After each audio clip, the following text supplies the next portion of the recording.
नमस्कार, आप देख रहे हैं टाइम्स ऑफ भारत और मैं हूं आपके साथ मानवी ठाकुर। शुरुआत करते हैं आज की खास खबरों के साथ।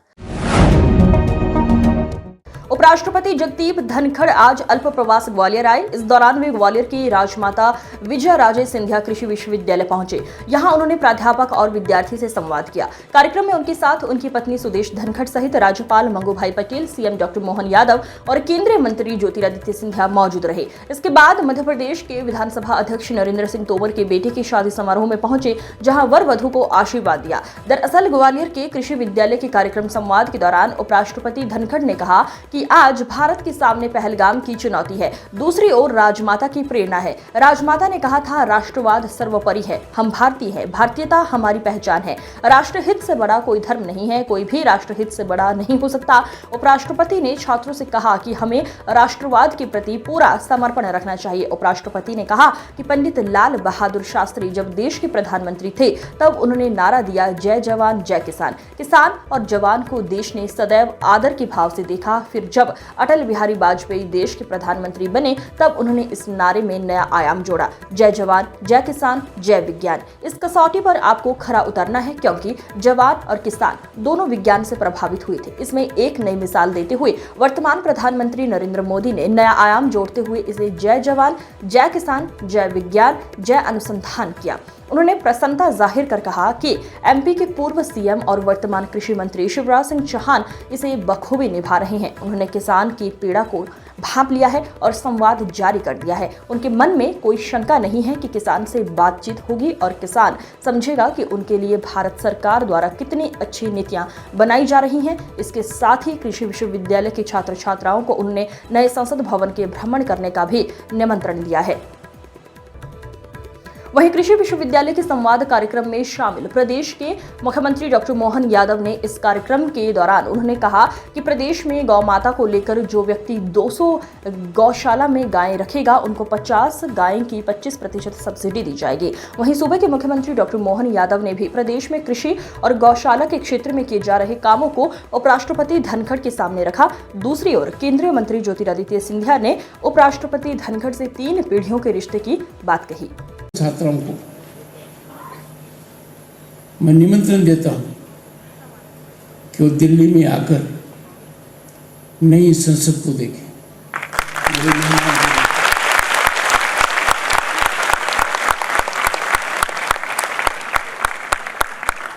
और तब मैं उनसे कृषि के बारे में भी गंभीरता से बात करूंगा।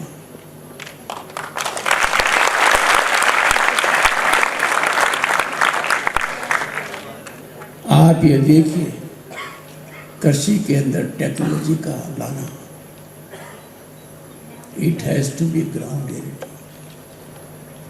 जो अनुसंधान हो रहा है हमें ध्यान देना पड़ेगा, क्या उस अनुसंधान का किसान के जीवन पर असर पड़ रहा है। मैं एक चीज के लिए आपको आगाह करूंगा, and I conclude with that, our research has to be authentic. Our research is not for personal credential. Our research is not for self. Our research is not to be on the shelf. Change. You have to catalyze the change. You have to change the agro landscape of the country. And you have to enlighten the farmer. और मैं मानकर चलता हूं कि यह संस्थान 22 कृषि विज्ञान केंद्र से इतना जीवंत लगाव रखेगा कि ये हर दिन पता होना चाहिए कि वहां कितने किसान। घर घर गोकुल, तो हमने कहा कि केवल गौशाला नहीं, आप गाय भी पाले तो 25 गाय की यूनिट के आधार पर, अगर आप 25 गाय का यूनिट बनाएंगे तो 25% अनुदान सरकार के माध्यम से, अर्थात 200 गाय तक 8 यूनिट आप ले सकते हैं। 200 गाय की गौशाला बनाएंगे तो 50 गाय का अनुदान सरकार वहन करेगी और दूध खरीदने की पूरी गारंटी भी सरकार के माध्यम से रहेगी। हमारे इस माध्यम से प्रदेश के अंदर अभी जो देश के अंदर दूध का उत्पादन, हमारे बड़ी गौशाला कोई 5,000 से 10,000 की खोलना चाहता है तो उसको भी 30% का अनुदान सरकार के द्वारा हम देने वाले हैं। जमीन भी निःशुल्क, जैसे उद्योगों को जमीन देते हैं उसी प्रकार से हमारी गौशालाओं के लिए भी सरकार के माध्यम से जमीन देंगे। आज के इस समय में ऐसा बहुत बड़ी संभावना है हमारे पशुपालन को बढ़ावा देने की।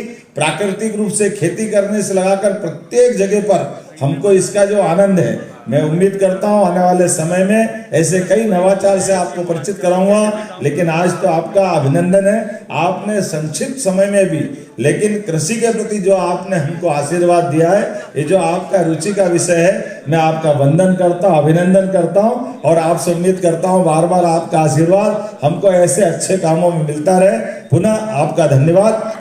भारत माता की जय। मेरी आजी अम्मा ने जो रास्ता बताया था, राजपथ को छोड़कर लोकपथ का रास्ता अपनाया था। संपूर्ण जीवन महिला सशक्तिकरण के लिए, जमीनी विकास और प्रगति के लिए समर्पित किया। और आज मैं मध्य प्रदेश शासन को अपने दिल के गहराइयों से धन्यवाद दोबारा अर्पित करना चाहता हूं कि उनकी स्मृति को चिरस्थायी बनाने के लिए यह नामांकन किया गया। मुझे आज जो एक शिशु के पलने को झुला सकता है, वो हाथ विश्व पर भी राज कर सकता है।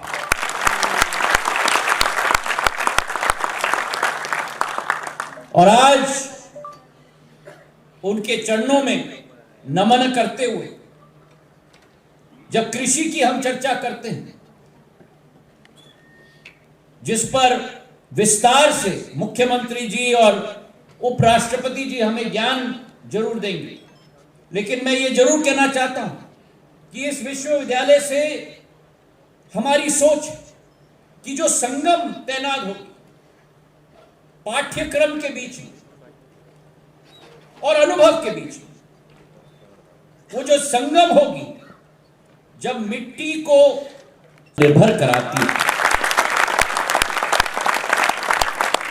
और उसी के साथ हल और किताब जब मिलते हैं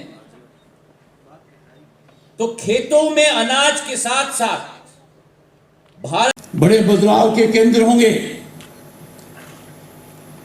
यदि अगर किसान का जीवन बदलेगा तो किसान का जीवन तभी बदलेगा तब किसान खुशहाल होगा। किसान परिवार के बच्चे बच्चियां कृषि को लेकर नए काम करें।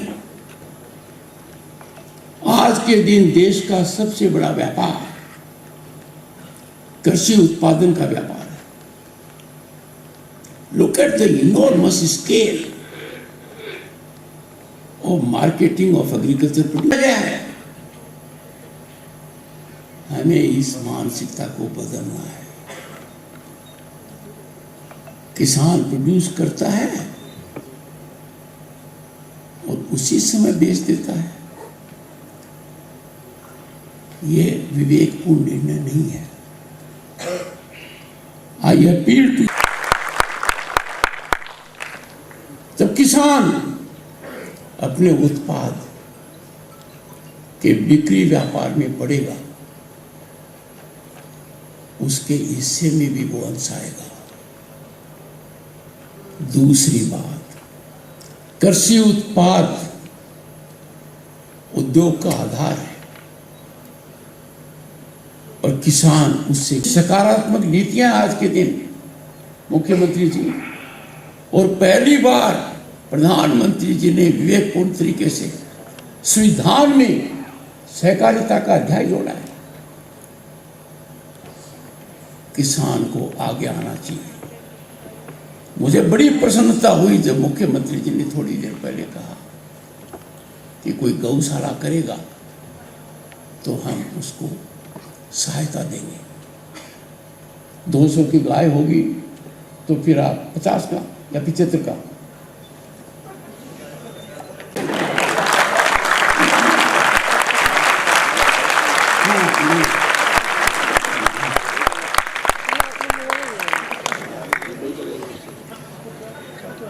पर क्या है कि सरकार किसान को पैसे दे रही है। प्रधान प्रधानमंत्री किसान सम्मान निधि शुरू किया गया था, 5 साल से ज़्यादा हो गया, 6,000 रुपये।